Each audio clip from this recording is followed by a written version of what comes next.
Salut Adrien, je suis enchantée de te rencontrer aujourd'hui. Donc on est ce soir sur le parc pour les répétitions de la Disney Electrical Sky Parade, c'est bien ça. Est-ce que tu peux un peu nous parler de ton parcours et du coup ce que tu fais sur ce spectacle-là? Bonjour, du coup Adrien Mouret, je suis concepteur lumière. Je suis à Disney depuis 2015, où j'ai été intermittent, j'ai été technicien, j'ai été régisseur, donc je suis passé quasiment par tous les spectacles depuis 2015. Et en tant que concepteur, ça fait 3 ans maintenant que je suis concepteur à Disney, j'ai pu concevoir l'ensemble du 30e anniversaire, que ce soit Delight ou tout le déco package aussi du 30e anniversaire sur le gazebo, la gare. J'ai pu faire le 14 juillet, Avengers Power the Night, beaucoup de beaux projets. Un beau palmarès. Ouais, complètement. Ouais.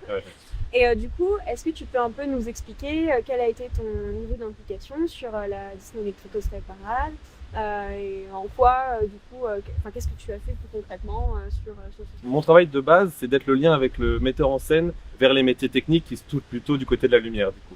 Mais j'ai fait sur ce spectacle le concept lumière, laser, drone, fontaine. On a des fontaines sur le château, c'est assez unique, donc c'est passionnant à faire aussi. Les lasers, on a plusieurs types de lasers qui vers le public sur le château. On a toute la lumière qui englobe le public. Et il a fallu trouver d'autres manières de venir englober le public sur ce spectacle, parce qu'on essaye de toujours rendre plus immersif. Puis la parade, c'était quelque chose d'hyper immersif. Du coup, on a cherché à rendre ça, même sur Main Street, très immersif. Et on a bien sûr les drones qui sont le point culminant depuis maintenant 2 ans, les drones sur le parc. Et on essaye de développer de plus en plus cette technologie. Pour là faire apparaître toute une parade dans le ciel. Et du coup, mon travail, c'est encore une fois de donner vie aux premières idées de la direction artistique et de les approfondir et de les peaufiner et de faire plein d'échanges avec le metteur en scène pour prendre tout ça vivant. Ce soir, on assiste à l'une des répétitions du spectacle. Comment ça s'organise un peu ces répétitions? Comment ça se passe? Alors là, on est à 3 jours de la répétition générale, donc c'est-à-dire de l'ultime répétition avant la première. Ce soir, on a encore un peu de fontaine à enregistrer dans la machine. On a des lasers aussi, parce qu'il faut venir peaufiner tous les effets laser sur la vidéo. On a les drones. On va répéter les drones et on va faire du coup des répétitions en vol de drones au-dessus du château avec l'ensemble des autres éléments et on va voir si tout match ensemble et comment on peut faire que tout fonctionne bien ensemble. Ça, c'est vraiment les dernières répétitions servent à vraiment orchestrer avec le metteur en scène, à vraiment que tout puisse fonctionner, s'imbriquer les uns dans les autres. Vous êtes confiant? Oui, vraiment confiant. Oui, on est très content du résultat et on a hâte de le partager avec tout le monde. Et est-ce que tu as un petit effet que tu préfères ou pas? J'adore Peter Pan, par exemple. C'est vraiment un personnage que j'aime beaucoup et qui fait assez rêver, je trouve. Et du coup, le passage avec le bateau, si vous l'avez déjà vu, je le trouve assez remarquable. Ouais, c'est vraiment un passage que je trouve assez magique. Ouais.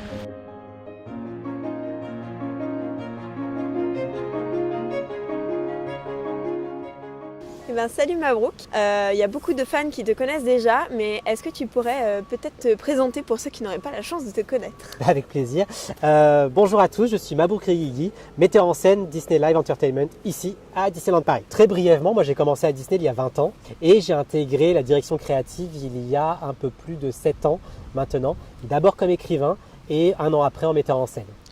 Et donc là, tu as travaillé aujourd'hui sur la Disney Electrical Sky Parade. Et qu'est-ce que tu as fait sur ce spectacle? Alors en fait, moi je suis le metteur en scène du spectacle. Donc j'ai créé, on va dire, j'ai eu l'idée de ce spectacle. Je l'ai développé, l'histoire, toute la conception artistique du spectacle, avec toute mon équipe bien sûr. Est-ce que tu peux un peu nous parler de ce que ça implique du coup la création d'un tel spectacle? Peut-être brièvement nous expliquer le processus créatif, comment ça vous est venu cette idée? Pourquoi avoir choisi finalement la Main Street Electrical Parade? Depuis que je suis arrivé à la direction créative, j'ai toujours eu envie de redonner vie à la parade électrique. Ça, c'est un rêve parce que du coup j'ai eu la chance de pouvoir travailler sur cette parade à l'époque. J'ai eu la chance de pouvoir la voir en 92 quand j'étais petit, quand j'avais 10 ans. Donc du coup j'ai proposé cette idée-là. J'ai la chance de travailler avec Ben Spalding, le producteur du spectacle, à qui j'ai proposé cette idée. Il a été tout de suite emballé car lui aussi a eu la chance de travailler dessus à l'époque. Et ensuite ça a été très très vite, vraiment, parce que du coup on a proposé à ma direction directe créative et c'est monté assez haut. Tout le monde a adoré le concept et c'était lancé. Donc du coup, ça fait depuis à peu près mai de l'année dernière que vous travaillez sur le spectacle. C'est ça, ça fait 8 mois, je crois, ça doit faire ça, 8 mois qu'on travaille dessus. Ouais. Du coup, est-ce que vous avez eu des challenges particuliers sur ce spectacle? Parce qu'au final, comment on transpose en fait une parade à quelque chose qui va terminer dans le ciel au-dessus du château? C'est très compliqué. Non, en fait, une fois que l'idée était posée, donc on s'est retrouvé avec Ben sur ok, bon, qu'est-ce qu'on fait maintenant? On a l'idée, tout le monde a adoré, il faut maintenant le concrétiser. Donc on se constitue une équipe déjà dans un premier temps pour pouvoir justement donner vie à ce spectacle. Et cette équipe doit suivre cette idée folle, cette équipe doit rentrer vraiment avec nous dans le sujet. Et pour cela, j'ai la chance de travailler avec Dronisos sur la conception des drones et avec Adrien Bourret au niveau de toutes les lumières, parce que les lumières, ce n'est pas que les ampoules qu'on va avoir sur Main Street et sur le hub, mais c'est aussi toutes les lumières que l'on va avoir sur le château. Mais vous en avez déjà parlé, j'imagine. Et une fois que nous avons cette équipe-là, on va commencer le travail de fond et on va créer un cadre au spectacle. C'est-à-dire de se dire combien de temps va durer le show, combien de séquences je voudrais avoir dedans, comment on va naviguer dans l'émotion dans le spectacle, quels vont être les moments forts que je veux apporter, à quel moment je voudrais que ça respire aussi.